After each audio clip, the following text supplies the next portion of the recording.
sort of halted right now until the area is secure. Apparently there's still debris falling from some of these buildings, so we have to make sure that all of our employees are safe when they're doing this type of work. Once the area is secure, they're going to be able to go in and find the gas mains that may have been damaged during this whole thing. And what our people are telling us is that a lot of the gas main are actually underneath the crane that fell. So before we can dig up the street to get to the crane, they have to move the crane. And that's a long process. So at this point, we don't know if gas mains were impacted. There was a gas leak. We shut the gas off to the entire block, about 5 buildings, and but there was definitely a gas leak. And service is still shut off at that location for the time being.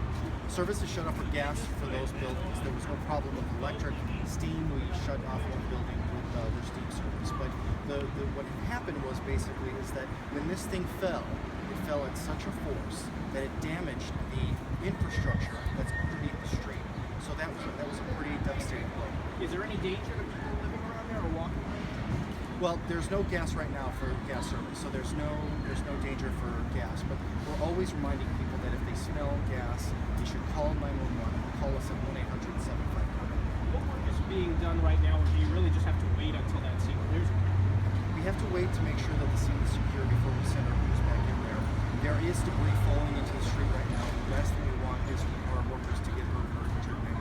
So we're told it could be days before that reopens. So do you anticipate that service will be off at that location until you guys are able to get in there?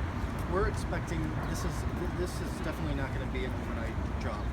We're expecting that service may be restored to customers maybe Monday or Tuesday, but there are going to be a few days this coming weekend and a few days after that where people are not going to get gas in that area. I'm not familiar with that location very well. You may not have specifics on the is it residential, is it commercial as far as the buildings?